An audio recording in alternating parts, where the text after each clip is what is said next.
मनमोहन सिंह का पार्थिव शरीर उनके घर से निकल चुका है। जी हां, कांग्रेस मुख्यालय ले जाया जा रहा है पार्थिव शरीर। ये तस्वीरें हम आपको दिखा रहे हैं जब मनमोहन सिंह का पार्थिव शरीर उनके घर से कांग्रेस मुख्यालय के लिए निकला और सेना के ट्रक में पार्थिव शरीर निकला है।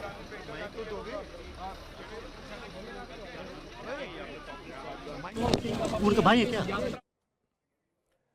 आनंद प्रकाश पांडे हमारे साथ, हमारे संवाददाता जुड़ चुके हैं। आनंद, क्या मनमोहन सिंह का पार्थिव शरीर जो है कांग्रेस मुख्यालय पहुंच चुका है? क्योंकि बहुत ज्यादा दूरी नहीं है वहां से, क्या जानकारी मिल रही है? जी, डॉक्टर मनमोहन सिंह का जो पार्थिव शरीर है अब से कुछ देर में कांग्रेस मुख्यालय पहुंचेगा। आप देख सकते हैं कि जो सेना का वाहन है और साथ में जो गन कैरियज है उस पर उनके पार्थिव शरीर को रखा गया है। तिरंगे में लिपटा है उनका पार्थिव शरीर और गन कैरियज के साथ जो सेना का वाहन चला उसमें आपको परिवार के सदस्य नजर आ रहे होंगे। उनका परिवार के सदस्य भी साथ साथ चल रहे हैं और अब से महज 5 से 6 मिनट के अंदर उनका जो पार्थिव शरीर है कांग्रेस मुख्यालय पहुँच जाएगा। और उनकी जो ये अंतिम यात्रा है उनके घर से शुरू हुई है और कांग्रेस मुख्यालय होते हुए ये निगम बोध घाट तक पहुंचेगी। जो पूरा ट्रैफिक है उसको रोक दिया गया है। जो लोग आसपास हैं आप देख सकते हैं कि वो हाथ जोड़ रहे हैं, इनको नमन कर रहे हैं, इनको विदाई दे रहे हैं। कुछ लोग तस्वीरें ले रहे हैं और इस क्षण को कैद करना चाहते हैं। इस पूरे काफिले के साथ जो है सेना के जवान चल रहे हैं। क्योंकि ये पूरा एक मिलिट्री फंक्शन होता है, राजकीय सम्मान जब किसी को दिया जाता है तो एक मिलिट्री फंक्शन होता है। इसमें तीनों सेना के जवान इस कार्यक्रम को पूरा करते हैं और जो उनका जो पार्थिव शरीर है जो गन कैरियज पर रखा गया है इसको वहाँ से नीचे भी सेना के जवान उतारेंगे और फिर वापस सेना के जवान ही उस पर रखेंगे। आप देख सकते हैं कि सेना का वाहन साथ में चल रहा है। कुछ परिवार के सदस्य गाड़ी में भी मौजूद हैं। आपको नज़र आ रहा है जो सेना का ये वाहन है इसमें उनके परिवार के लोग बैठे हुए हैं, उसको पूरा सजाया गया है। ऐसे में जो भी आसपास के लोग हैं वो नम आंखों से डॉक्टर मनमोहन सिंह को विदाई दे रहे हैं। कांग्रेस मुख्यालय में भी भारी संख्या में जो कांग्रेस कार्यकर्ता है वो इंतजार कर रहे हैं डॉक्टर मनमोहन सिंह का अंतिम दर्शन करने के लिए। और जिस तरह से डॉक्टर मनमोहन सिंह ने देश की अर्थव्यवस्था को एक नई ऊंचाई दी और जिस तरह से उन्होंने आर्थिक उदारीकरण के जरिए भारत को विश्व बाजार से जोड़ा, जिसका नतीजा ये है कि आज देश में अगर रोजगार है, आज देश में ऊर्जा सुरक्षा है, अगर आज ग्रामीण क्षेत्र में लोगों के पास रोजगार है, अगर सूचना का अधिकार है, शिक्षा का अधिकार है, कि सारा श्रेय डॉक्टर मनमोहन सिंह को दिया जाता है। आज अगर डिजिटल पेमेंट होता है, आज अगर आधार है, इस सारा श्रेय जो है सारे कदम बतौर प्रधानमंत्री डॉक्टर मनमोहन सिंह की सरकार के दौरान लिए गए। और यही वजह है कि आप कितनी भी आलोचना करें डॉक्टर मनमोहन सिंह की, लेकिन जब आप उनके या फिर उनके योगदान को याद करते हैं तो हर पार्टी, हर नेता उनके योगदान को याद करता है और कहता है कि आज भारत जिस मुकाम पे खड़ा है उसका श्रेय जो है डॉक्टर मनमोहन सिंह और उनके द्वारा जो नीतियाँ अपनाई गई थी, जो पॉलिसीज वो लेकर आए थे, जो कदम वो उठाए थे, उसका ये नतीजा है। अब धीरे धीरे जो ये काफिला है कांग्रेस बढ़ है से कांग्रेस मुख्यालय की दूरी महज 300 से 400 मीटर ही है, लेकिन धीरे धीरे काफिला आगे बढ़ रहा है। अब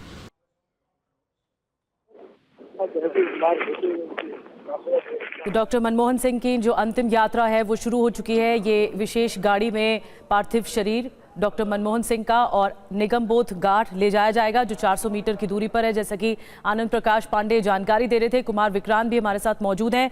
कुमार, कौन कौन से नेता पहुंच चुके हैं एआईसीसी में और ये जो काफिला है वो आगे बढ़ गया है, हम तस्वीरों में देख रहे हैं।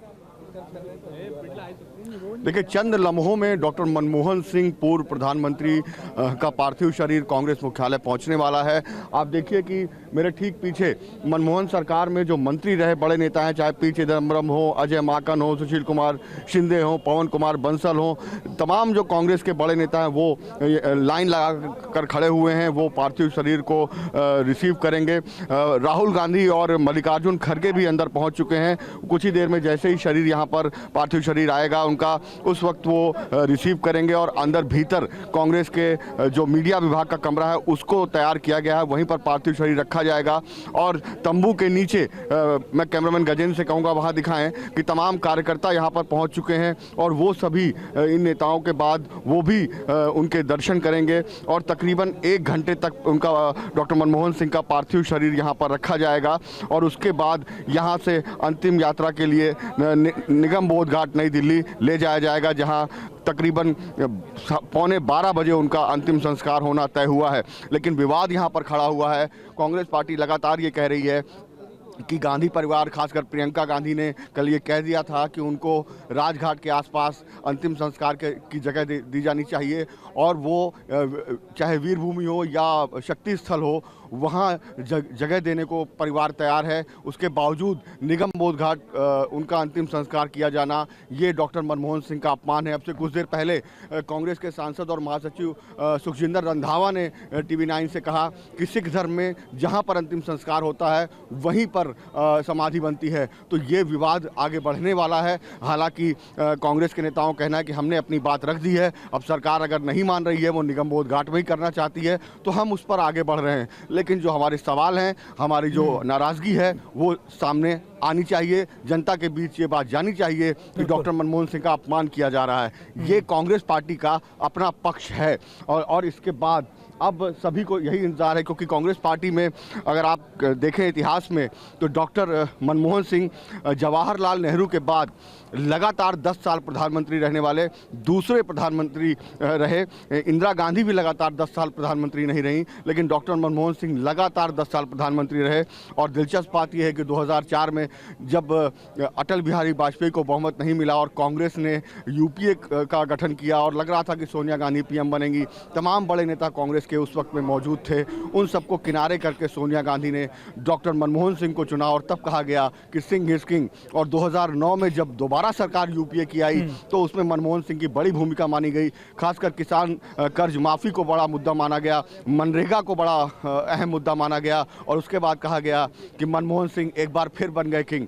तो ये वो दौर था मनमोहन सिंह का, जिसमें आर्थिक जब मंदी आई पूरे दुनिया में, उस वक्त 2008 में कहा जाता कि मनमोहन सिंह ने हिंदुस्तान को बचा करके रखा।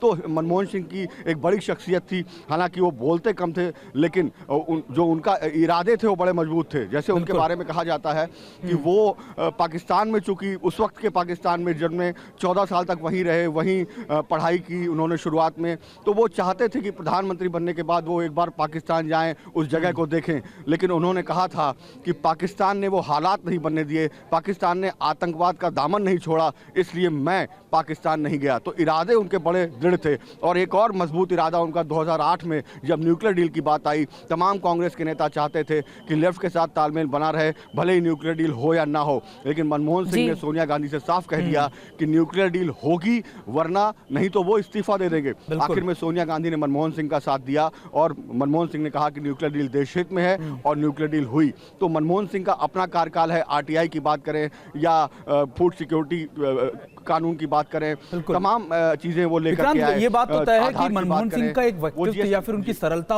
ऐसी है जो सभी को याद रहेगी, खासतौर पे जिस तरीके का जीवन उन्होंने जिया, सरल जीवन था और बड़े आपके उसूलों के पक्के थे, डिसिप्लिन थे। ये सारी चीजें एक उनकी यादगार के तौर पर हमेशा याद की जाएगी।